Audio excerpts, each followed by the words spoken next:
색깔 있는 인터뷰 시작하겠습니다. 박근혜 대통령은 어제 국회를 직접 찾아왔지요. 국회가 추천한 총리가 내각을 통할하도록 하겠다 이런 입장을 밝혔는데요. 정치권 안에서는 도대체 이 통할의 범위라는 게 어디까지 포함이 되는 것이냐 상당한 해석 논란을 벌이기도 했습니다. 문제는 박근혜 대통령이 공을 국회로 넘기면서 정당 내부의 복잡한 정치적 이해관계가 얽혀 있고 또 따라서 여야는 앞으로 과연 총리를 누가 맡아서 할 것인가를 두고 상당한 내홍을 겪지 않겠냐 이런 전망도 쏟아지고 있습니다. 오늘은 국민의당 김관영 원내수석 부대표를 전화로 연결해서 현재 상황과 관련한 자세한 말씀 듣도록 하겠습니다. 의원님 나와 계신가요? 네, 안녕하세요. 김관영입니다. 네, 오랜만에 연결이 됐습니다. 고맙습니다. 네, 그렇습니다. 네. 예. 자, 우선 밤사이 뉴스부터 좀 여쭤볼게요. 무엇보다 네. 좀 김관영 의원님 그 법조인 출신이시기 때문에 이 문학의 황태자로 알려진 차은택 씨가 어제 밤늦게 귀국을 했습니다. 검찰에 네. 압송돼서 새벽 5시까지 조사를 받은 것으로 전해지고 있는데요. 차 씨가 좀 늦은 귀국을 했어요. 왜 빨리 잡아들이지 않느냐 이런 비판도 있었는데 정치적으로 네. 차 씨의 입국을 좀 어떻게 해석하고 계십니까? 저는 지금 상당한 시간을 벌고 그 사이에 여러 가지 부분을 증거도 상당 부분 인멸하고 또 입을 여러 사람에게 관련되는 사람들과 입을 맞췄을 가능성은 상당히 저는 높다고 생각합니다. 네, 그렇군요. 안종범 수석에 대해서 조금 알고 있다 이런 말을 했어요. 예. 이게 어떤 범죄 사실을 좀 회피하기 위한 의도가 있다 이렇게 보세요? 아주 친한 관계는 아니고 안종범 수석을 등에 업고 네. 여러 가지 나쁜 짓 하지 않았다라고 하는 거를 강변하기 위한 그런 차원에서 그렇게 얘기했을 것 같은데요. 네. 실제로 친한지 안 친한지 또 그 양반의 청와대의 권력을 이용했는지 이용하지 않았는지는 수사하는 과정에서 네. 또 주변의 많은 인물들을 조사하면서 자연스럽게 밝혀질 것이라고 저는 생각합니다. 네. 자, 그 이번 사건의 핵심 당사자 가운데 한 명인 정유라 씨가 현재까지도 해외 도피 중인 걸로 예. 알려지고 있습니다. 우리 검찰이 조만간 정유라 씨도 압송할 가능성이 있다 이렇게 가능성은 오늘 조간에 조금 열어두긴 했는데요. 네. 계속 이렇게 이른바 그 최순실 씨의 변호인의 경우에는 정유라 씨는 좀 봐달라 이렇게 네. 요구를 하기도 했는데 이분에 대해서도 조사가 좀 필요한 거 아닙니까? 어떻게 보십니까? 조사는 필요하다고 생각합니다. 네. 충분히 하고요. 이제 본인이 이 여러 가지 범죄 사실이 어느 정도 개입됐는지는 모르겠는데 네. 지금 상황에서는 최순실 씨, 엄마인 최순실 씨가 주로 주동하는 것에 그 최종적인 혜택자라고 할까요? 네. 어쨌든지 그런 차원에서 다 이 연결이 준 것은 사실인 것 같고요. 네. 어쨌든지 그렇게 되면은 범죄에 직접 가담했으면 형사처벌을 받을 것이고 네. 만약에 직접 가담하지는 않고 엄마가 한 것에서 나오는 여러 가지 범죄 수익의 네. 수익자라고 하면 네. 그 부분에 관해서는 나중에 경제적으로 다 박탈당하는 그런 조치는 꼭 필요하다고 저는 생각합니다. 네. 범죄 수익자에 불과하다면 강제적으로 경제적 예. 박탈이 필요하다 이렇게 본다. 그 사실 삼성으로부터 특혜를 예. 직접 지원받은 당사자는 정유라 씨잖아요. 삼성 돈을 34 직접. 네네. 34억이 무슨 그 회사 네. 또 이렇게 정유라 씨를 지원하겠다는 이유로 네. 어디 독일에 있는 회사로 송금됐다는 거 아니겠습니까? 예. 그러면 회사의 주주와 네. 임원이 혜택을 보겠지요. 네. 예, 그 회사의 그러니까 주주와 임원이었고 정유라 씨하고 엄마 최순실 씨였던 걸로. 예. 정유라 씨도 거기 지금 네. 등재가 되어 있나요? 그 회사에? 정유라 씨가 등재되어 있는지는 확인을 제가 못 해봤네요. 예, 엄마하고 아마 그 관련된 사람들이 다 거기에 등재된 것은 제가 알고 있는데 네. 정유라 씨가 직접 거기에 주주나 음. 아니면은 그걸로 등재되어 있는지는 제가 아직 기억을 하지 못하는데 만약에 거기에 주주로 정유라 씨가 등재되어 있다면 정유라 씨도 명백하게 공모가 돼 있을 가능성이 높다고 생각합니다. 공모 가능성이 있기 때문에 처벌 가능성도 있겠네요. 그러면. 네, 그렇죠? 그렇습니다. 네. 자, 어제 박근혜 대통령이 직접 국회를 방문했습니다. 원래는 야당 대표들을 만날 계획이었지만 그거는 그 자체로 어렵게 됐고 정세균 국회의장을 만나서 국회가 추천하는 총리가 내각을 통할하도록 하겠다. 도대체 이 통할의 내용이 뭐냐? 이걸 가지고 굉장한 해석 논란이 있었어요. 국민의당 내부에서는 이걸 어떻게 좀 해석을 하셨나요? 확인이 좀 됐습니까? 통할의 범위가? 확인이 되겠습니까? 이게 국회의장께서도 애매하니까 네. 내가 확인해보고 알려주겠다 이렇게 말씀하셨는데 네. 아마 정 의장님께서 대통령께 직접 전화해서 네. 당신의 정확한 뜻이 뭡니까? 이렇게 물어보시기는 쉽지 않을 것 같고요. 네. 아마 비서실장님에게 아마 물어봤을 것 같은데 비서실장은 통할이라고 하는 것이 대통령이 실제로 이선으로 물러나겠다는 의미다. 믿어달라 이렇게 얘기를 할지는 모르겠어요.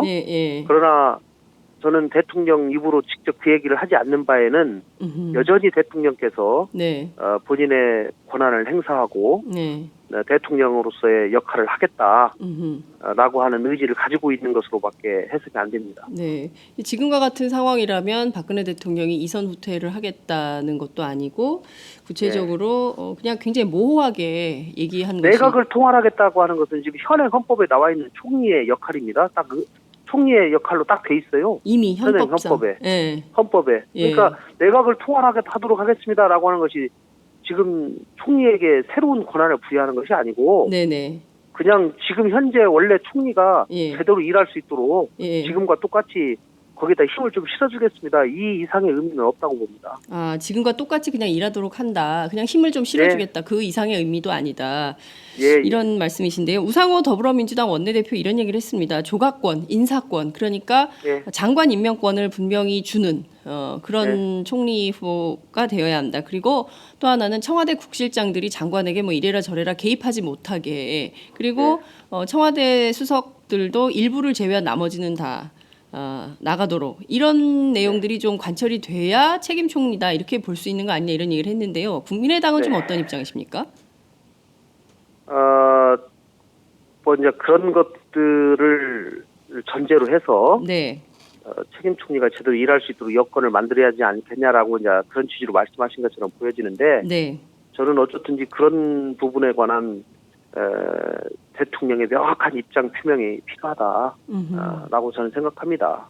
다른 분이 얘기 가지고는 저는 안 된다고 생각해요. 지금 그동안에 박근혜 대통령의 여러 그 사과문이라든가 발표하신 언행이라든가 이런 것들을 전체적으로 쭉 그 맥락을 살펴보면 여전히 나는 나의 권한을 행사하겠다라는 의지가 강하다고밖에 저는 해석이 안 됩니다. 네, 말씀하신 대로 대통령이 나는 나의 권한을 계속해서 행사하겠다. 그리고 헌법에 나온 대로 총리가 내각을 통할하도록 하고 좀 힘을 실어주겠다. 이런 정도로는 절대로 안 된다. 이런 말씀이신데요. 그렇다면 그렇습니다.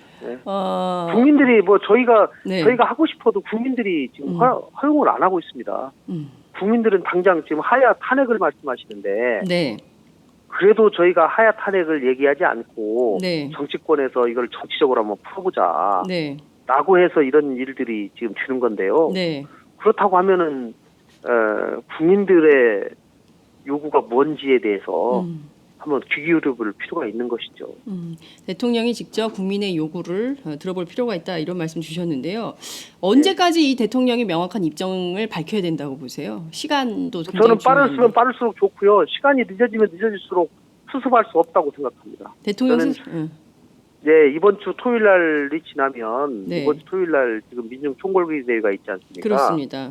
거기서 저는 제 생각에는 최소한 50만 이상이 나올 것 같은데요. 저는 그렇게 돼서 그분들의 그런 분노 그리고 그때까지 전혀 개선되지 않은 대통령의 태도 이것이 결합이 된다고 하면 이 국민들의 분노는 더 폭발할 가능성이 높다. 이렇게 봅니다. 박근혜 대통령은 변호하지 않을 것이다. 스스로 물러날 가능성은 없다라는 것이 새누리당 중진 의원들의 입장이기도 하더라고요. 스스로 저도 그렇게 봅니다. 그러세요?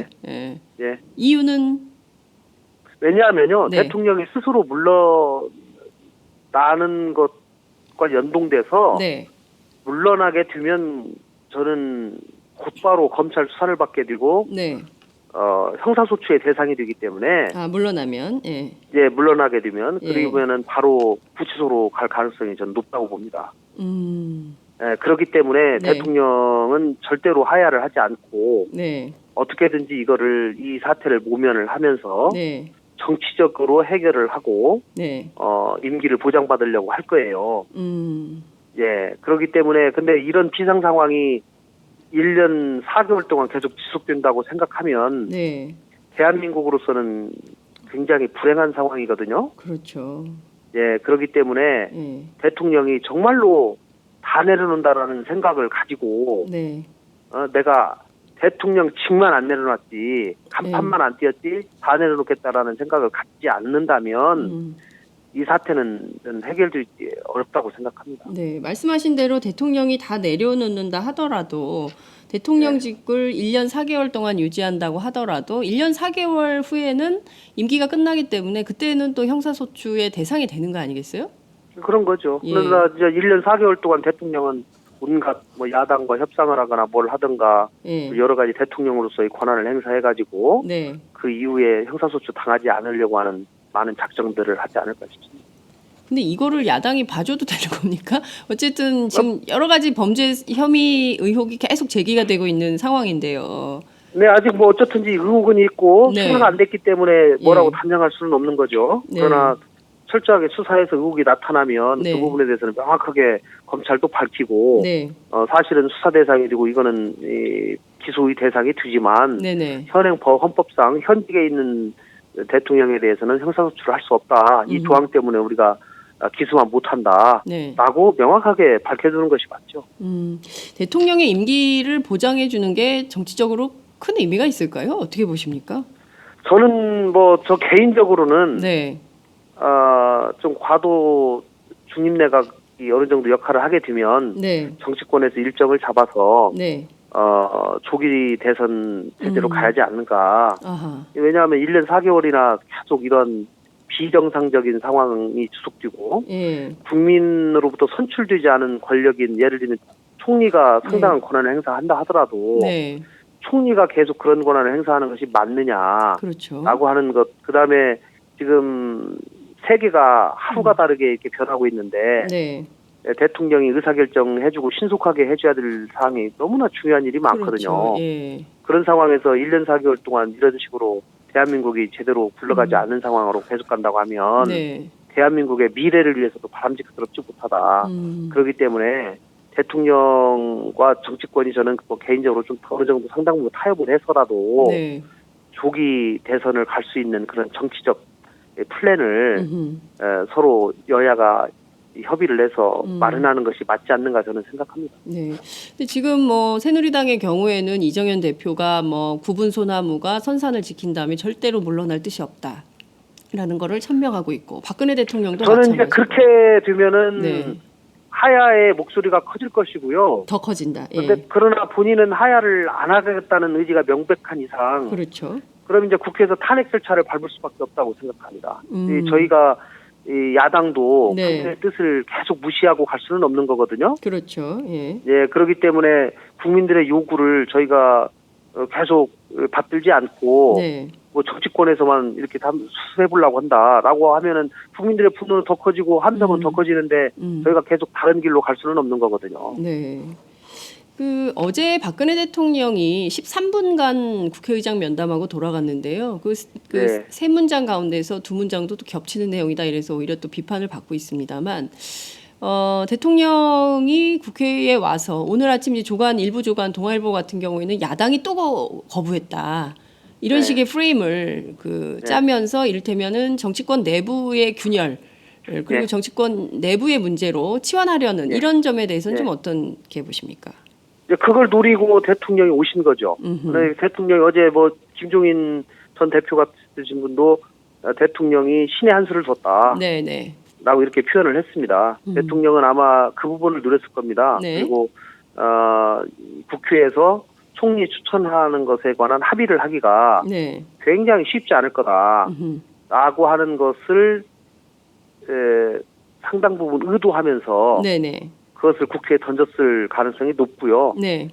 시간을 상당히 벌면서 그냥 김병준 지명자를 처리하겠다는 의사도 표명하지 않았거든요. 네, 그렇습니다. 그렇기 때문에 만약에 국회에서 다른 대안을 상당 시간 동안 내지 못한다고 하면 네. 야, 국회에다 권한 줬는데 이런 것도 추천도 못하면서 뭘 하려고 그러냐. 다른 말 말고 내가 당초에 추천한 김병준 씨 그대로 절차 진행해라. 네. 이렇게 나올 가능성도 저는 상당히 있다고 봅니다.